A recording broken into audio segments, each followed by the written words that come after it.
किन किन कठिनाइयों का सामना करना पड़ता है आप लोगों को। ऐड भी चाहिए, अखबार चलाना है, किन से ऐड लेना है नहीं लेना है, कौन दिया नहीं दिया, उसके बाद भी अखबार को छापना है, सबके परिवार हैं, सबके बाल बच्चे हैं, सैलरी भी आपको देना है। तो हम कह सकते हैं कि हम लोग आपके साथ हैं। मैं इरफान अंसारी में आपको कमिटमेंट करके जा रहा हूँ कि प्रभात मंत्र के साथ मैं ईमानदारी के साथ खड़ा रहूँगा। अभी तो विभाग संभाला हूँ, विभाग में भी कई ऐड है हमारे पास, तो निश्चित तौर पर अब हर ऐड में हमारा प्रभात मंत्र का भी ऐड होगा। खैर है, थोड़ा स्वास्थ्य मंत्री को बुलाए हैं तो आप लोगों को एनर्जी की आवश्यकता पड़ेगी, टॉनिक की आवश्यकता पड़ेगी, तो वो टॉनिक को मैं ही दूंगा, आपको यकीन दिलाता हूँ मैं। काम समय में देखिए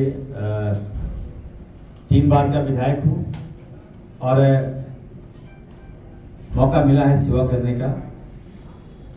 बहुत स्ट्रगल किया हूँ, मैं आपको कहना चाहता हूँ, अपने बारे में बताना चाहता हूँ। जिस क्षेत्र से मैं जीत कर आ रहा हूँ, बहुत एक्सपेरिमेंट हुआ मेरे साथ। चुनाव के समय में हम जब चुनाव लड़े पहली बार तो कम अंतर से भाग गए। जामताड़ा के बारे में बताना चाहता हूँ आप सबको।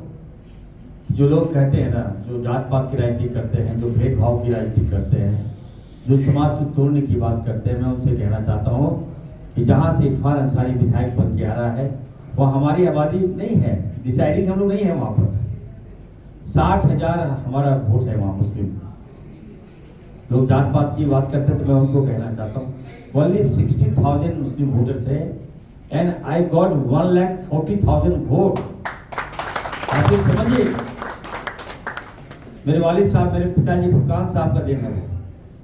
और सीट को मैं बहुत सींचा हूँ मैं, और वहाँ सेकुलर हूँ मैं, कोई भेदभाव नहीं है वहाँ पर, सबका काम करता हूँ, सबका दिल जीतता हूँ। अभी रविंद्र जी बता रहे थे कि मेरे बारे में कि हाँ जनता के प्रति इरफान साहब लगे रहते हैं। हाँ, ये बात सही है। अगर हम नहीं देखेंगे तो कौन देखेगा? हम MBBS किए, MD किए, मौका मिला, श्रीमती सोनिया गांधी जी ने मुझे टिकट दिया, राहुल जी ने दोबारा मुझ पर विश्वास किया, मैं जीत कर आया। और मैं आपको ये कहना चाहता हूँ, मैं पहली बार 10,000 से वोट से जीता, दूसरी बार 39,000 से वोट से जीता, और तीसरी बार 44,000 वोट से जीता। रेशियो बढ़ गया था मेरा, लेकिन न जाने देश के प्रधानमंत्री जी आ गए थे वहां पर भाषण देने, पूरी भाजपा की टीम लग गई। आप लोगों को मैं कहना चाहता हूं, किसी व्यक्ति से पूछ लीजिए, कोई व्यक्ति बोल नहीं सकता कि इरफान अंसारी गलत आदमी है। इरफान अंसारी गलत कहा। अब हम पे ये कहा कि इरफान अंसारी ने एक शब्द कहा, माल कहा चुनाव में। और बताइए, जब हम चुनाव में लड़ रहे हैं, युद्ध लड़ रहे हैं, तो हम अपने पैर में खुद कुल्हाड़ी कैसे मारेंगे? लेकिन हमारे जो विपक्ष के साथी लोग हैं उनको क्रॉप कर दिया वीडियो को, और पूरा चलाया, देश भर में चलाया। रात में तो हमारे घर में सारे लोग, फैमिली वाले पूछने लगे तुमने क्या बोल दिया यार? अब हमने तो कुछ बोला ही नहीं, लेकिन इस तरह से क्रॉप कर दिया। हमने कहा कि भारतीय जनता पार्टी जो है वो, उसके पास अपना कोई खिलाड़ी नहीं है, अपना प्लेयर नहीं है। उसका जो प्लेयर है वो रांची में घर में बैठ के अपना खाना खा रहा, पकौड़ी खा रहा है। भाजपा जो है वो जो जमीन के जो कार्यकर्ता उस पर दाव नहीं खेलती है। भाजपा जो बोरो खिलाड़ी है उस पर दाव खेलती है। मैंने इस परिप्रेक्ष्य में ये बातें कहा जामताड़ा में कि जो वहां दिन रात काम कर रहा था, जो मेहनत कर रहा था, उसको आपने टिकट नहीं दिया, और बाहर से हाईजेक करा के उसको टिकट दे दिया। तो भाजपा की टीम जो पूरी जो अभी लड़ रही है, हमारे सारे बोरो खिलाड़ी है उनके पास, वो क्या लड़ेगा हम लोगों से? और इसी संदर्भ में मैंने कहा था कि भाजपा जो है वो बोरो खिलाड़ी पर विश्वास रखती है। इनके पास अपना कोई खिलाड़ी नहीं है। इनके पास जो है वो आम भाषा में ये मान लोग पर विश्वास करता है। लोग उसी भाषा को क्रॉप किया, कहा कि नहीं इरफान साहब ने ऐसा बोल दिया। देश के प्रधानमंत्री जी आए, और जब आए तो डर लग रहा था आपको कि भाई क्या होगा मेरा। लोग मान लिए थे कि इरफान साहब नहीं जीतेगा, लेकिन मुझे विश्वास था अपने काम पर, मुझे विश्वास था अपने जनता पर, मुझे विश्वास था अपनी मेहनत पर। और प्रधानमंत्री जी आए, कहे कि कौन है इरफान अंसारी, सुन लो इरफान अंसारी, 23 नवंबर को तुम्हारा बोरिया बिस्तर सीमेंट के तुमको बांग्लादेश हम भेज देंगे। हम डर गए, भाई क्या होगा भाई, कहीं हो सकता बांग्लादेश ना भेजे, बहुत ताकत है। तो डर भी लग रहा था और चुनाव था, नजदीक था। आप जानते हैं कि हम लोग का चुनाव बहुत इंपॉर्टेंट होता है। बहुत पूरी भाजपा की टीम लग गई, IT सेल 200 लड़की लोगों को बुलाया इन लोगों ने, और ऐसा ऐसा वीडियो दिखा रहा था मेरे बारे में, और लोग बता रहे थे कि वहीं से होटल में बैठ के क्या दबाता है, वो लोग कौन सा बटन दबाता है, मतलब एयर ड्रॉप मोबाइल में घुस जाता है। पूरी टीम को चला के जामताड़ा में जितने लोग हर के मोबाइल में एकदम नेगेटिव इरफान अंसारी का। लेकिन मैं बधाई देता हूं जामताड़ा की जनता को, जिन्होंने भाजपा के बहकावे में नहीं आया और ऐसे ईमानदार योद्धा को तीसरी बार मौका दिया जो दिन रात उसके लिए काम करता है। आज आप देखिए, मैं स्वास्थ्य मंत्री हूं, स्वास्थ्य मंत्री के रूप में सेवा करने का अवसर मिला है मुझे, तो आज आपको देखिए बदलाव देखने को मिल रहा है। मैं कह देता हूं, मैं बचपन से बहुत जिद्दी हूं। मैं जो ठानता हूं मैं वो करके दिखाता हूं। कुछ बातें आई, हमारे विभाग के इंटरनल कुछ मामला था। अब विभाग में कई लोगों का ट्रांसफर पोस्टिंग होता है, लेकिन फिर भी देखिए कुछ मीडिया ने इस तरह से चलाया। अब हमारे जो संपादक हैं, आपके जो संपादक है उपाध्याय जी, किसी को हटा देंगे मान लीजिए, उसके पक्ष में अगर मीडिया खड़ा हो जाएगा तो अफसोस होता है। और रविंदर जी जिसको चाहेंगे रखेंगे, अगर उनके काम से संतुष्ट नहीं हो तो उनको हटाएंगे। लगे कि नहीं वो गलत करा तो हटाएंगे, उनकी व्यवस्था चलाना है, अखबार चलाना है। और ठीक उसी प्रकार हमने अपनी व्यवस्था को ठीक कर रहे हैं। एक चुनौती है मेरे लिए, याद रखिएगा। आने वाले दिनों में आप देखिएगा, मैं जो करता हूं स्वास्थ्य के क्षेत्र में झारखंड सबसे अच्छा होगा पूरे देश में, बताना चाहता हूं। कई स्टेप ले रहा हूं मैं। आज रिम्स में आपको विश्वास होगा, चले जाइए रिम्स, कोई भी आदमी को लेकर चले जाइए आप।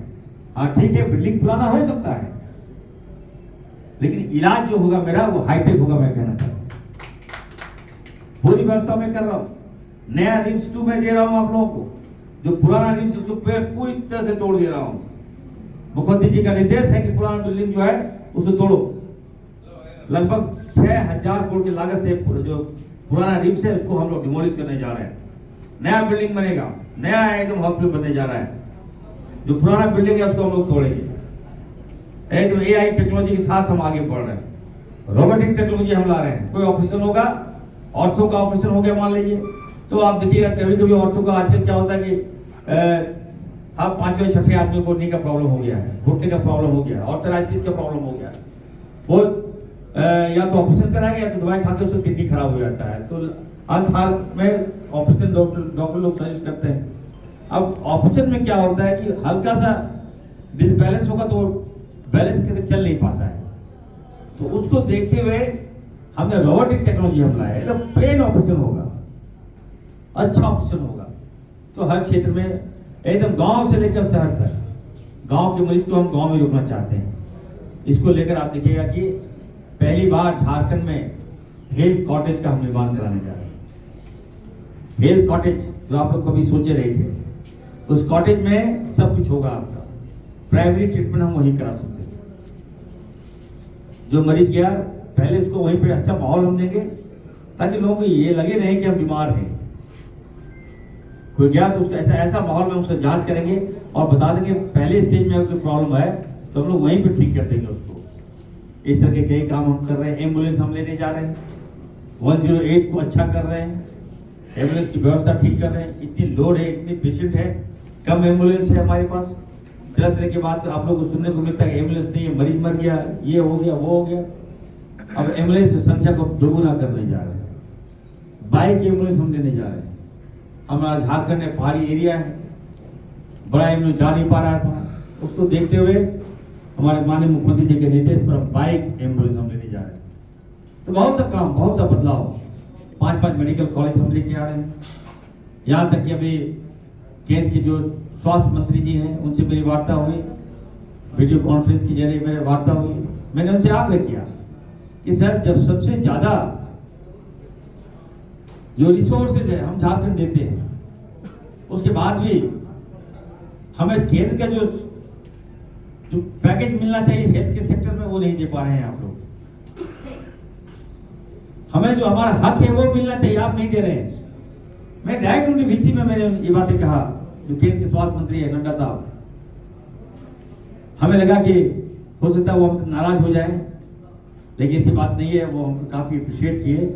He told me that the first time I am seeing this type of minister, वो जो मैं हमसे डायरेक्ट बात कर रहा है। हमने कहा सर क्या क्या है, तो उन्होंने मुझसे प्रस्ताव मांगा है, मैं प्रस्ताव दे रहा हूँ। और निश्चित तौर पर आप देखिएगा कि स्वास्थ्य के क्षेत्र में एक गारंटी आपको होगा। जब तक हम स्वास्थ्य ठीक नहीं करेंगे, घर से आप बाहर निकलेगा तो लगेगा कि नहीं प्रॉब्लम में तो नहीं है, कोई बीमारी तो नहीं है। प्राइवेट हॉस्पिटल में हम पेमेंट करते हैं। और यहाँ पे हमारे मित्र भी हैं, यहाँ डॉक्टर रंजीत जी भी हैं, मैं उनसे भी कहूँगा, देखिए अभी एक आदेश मैंने निकाला है। पहले मैंने मौखिक दिया तो कुछ लोग बोल रहे थे कि सर आपने मौखिक आदेश दिया है कि हॉस्पिटल जो है, जो हमारा मरीज है, मान लीजिए कि आप इलाज कराने के लिए चले गए, इलाज के दौरान आपका मौत हो गया, तो मौत के समय में कुछ हॉस्पिटल क्या कर रहे थे कि पहले बोलते थे कि पहले पैसा दो, उसके बाद आप बॉडी देंगे। तो खराब लगता था कि एक तरफ तो जान चली गई, मातम है, और दूसरी तरफ आप उसको ब्लैकमेलिंग कर रहे हैं कि नहीं पैसा दो।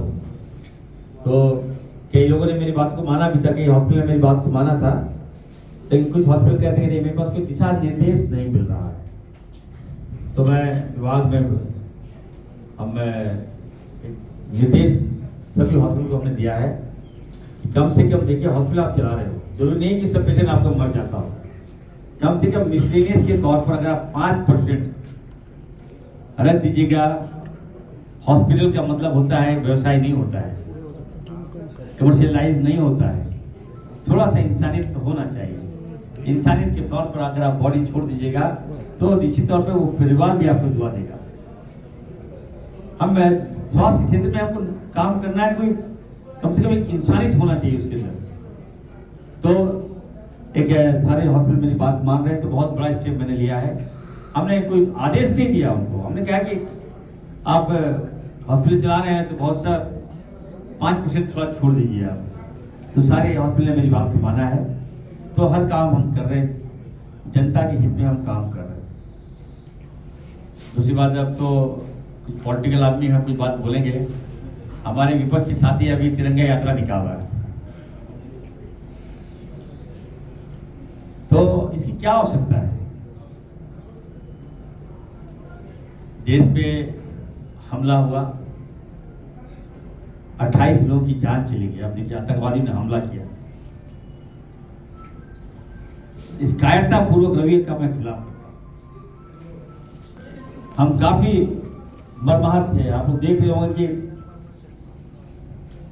मेरे फेस में कुछ चेंजेस आ रहा होगा आपको। कल जाके मैं सेविंग कराया, जो घटना घटी।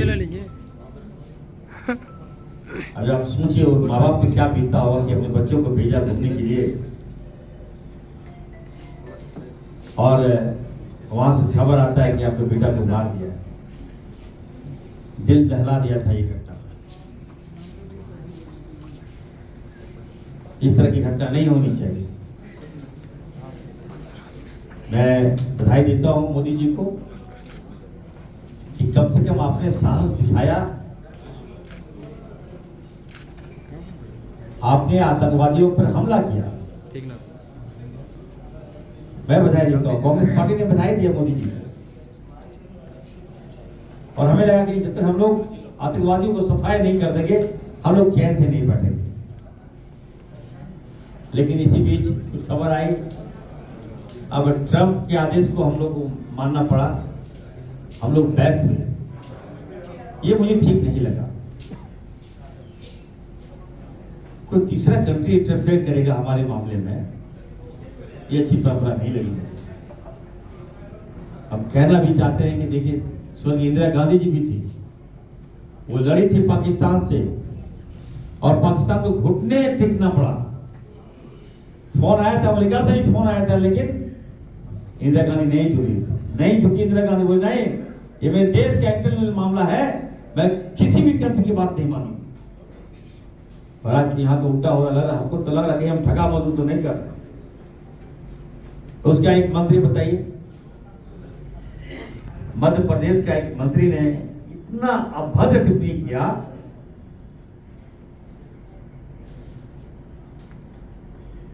अब बताइए, हमारी महिला सोफिया कुरैशी जो है, एक महिला जिसके बम से पूरा पाकिस्तान थरथरा गया, पूरा आतंकवादी थरथरा गया, एक महिला काफी है हमारा। उस महिला के सम्मान में हम लोग को आगे आना चाहिए, ना कि इस तरह का अभद्र टिप्पणी करके भाजपा ने हमारी सेनाओं का मनोबल को तोड़ने का काम। ये ठीक परंपरा नहीं है। जहां हमारी बेटियां आगे आ रही है, हमारी बेटियां प्लेन चला रही है, वैसे बेटियों को सैल्यूट करना चाहिए, सम्मान करना चाहिए। और जिस तरह का अपमानित आपने किया है, मैं तो मोदी जी को कहूंगा, भाजपा के लोग जो हैं, पहले आप इन्हीं को नहीं पड़िए, आतंकवादी से हम लोग रिपोर्ट लेंगे। एक महिला जब पाकिस्तान काम किया, एक महिला के वार से, आप सोचिए जब इरफान अंसारी जाएगा तो पाकिस्तान का सफाया कर देगा। क्या बात करते हैं, मजाक का बात ये लोग बना दिया देश को। ऐसा नहीं होना चाहिए।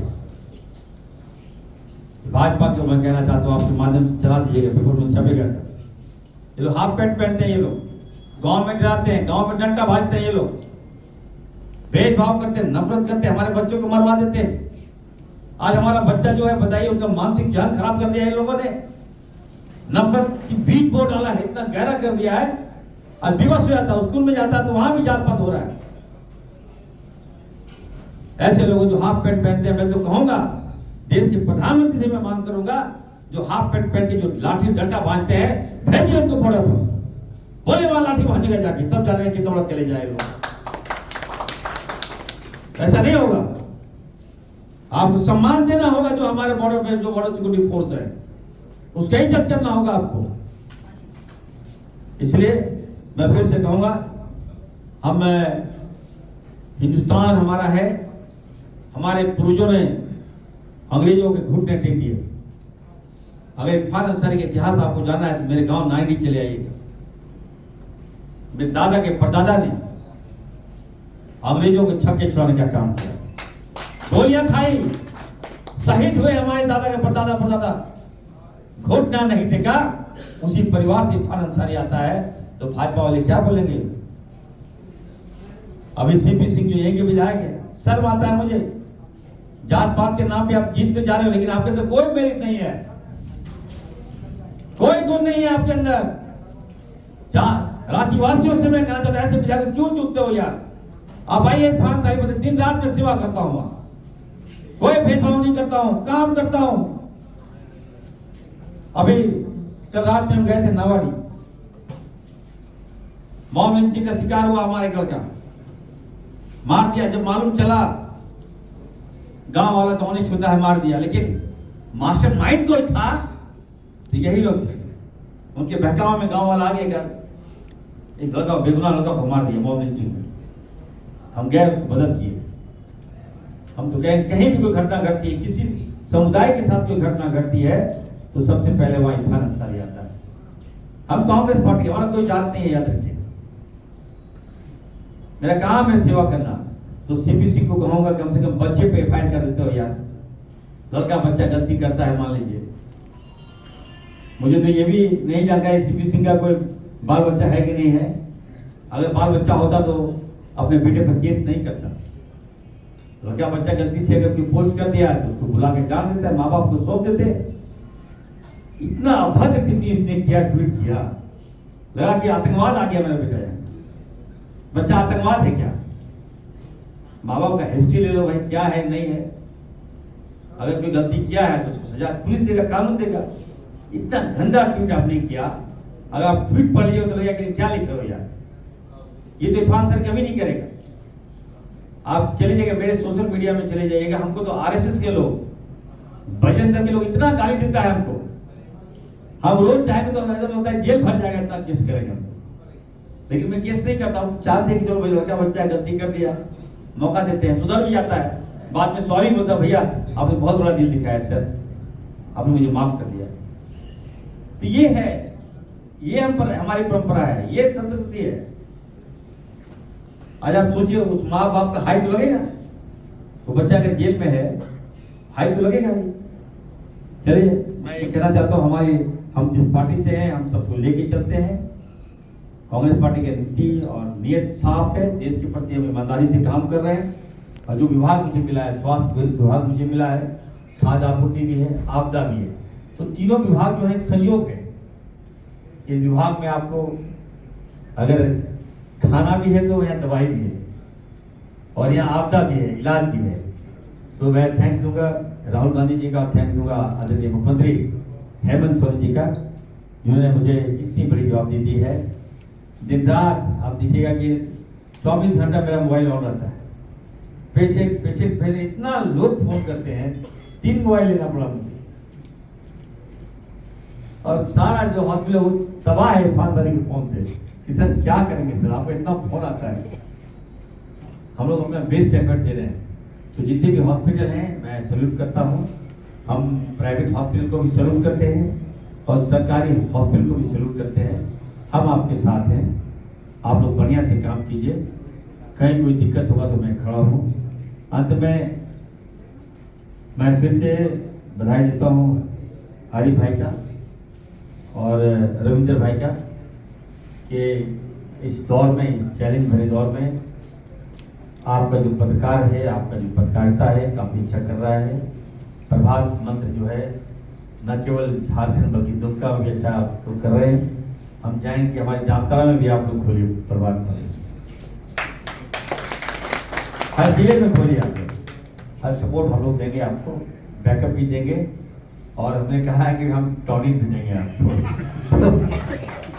आप लोगों ने यहाँ बुलाया और जो सम्मान दिया है, निश्चित तौर पर हम उस सम्मान को हम ग्रहण कर रहे हैं। यकीन दिलाते हैं कि आने वाले दिनों में आप देखिएगा कि स्वास्थ्य बीमा का कवरेज जो हमारे पत्रकार मीडिया हैं वो लोग हमसे आग्रह किए थे कि सर आप लोगों ने, खास करके मुख्यमंत्री जी और मैंने, सभी कर्मचारियों को स्वास्थ्य बीमा का लाभ दिया है, इंश्योरेंस का लाभ दिया है, और जितने भी लॉयर हैं, एडवोकेट्स हैं, उनको भी हम लोगों ने स्वास्थ्य बीमा का लाभ दिया है। तो जो पत्रकार हैं उनको आप वो लाभ क्यों नहीं दे रहे हैं? तो आने वाले दिनों में आप देखिएगा कि जो पत्रकारों के लिए भी हम पॉलिसी ला रहे हैं, और आपका भी हम लोग इलाज करेंगे, बीमा बोलने का काम करेंगे। आप लोगों ने बुलाया, सम्मान दिया, बहुत बहुत धन्यवाद। जय हिंद, जोहार।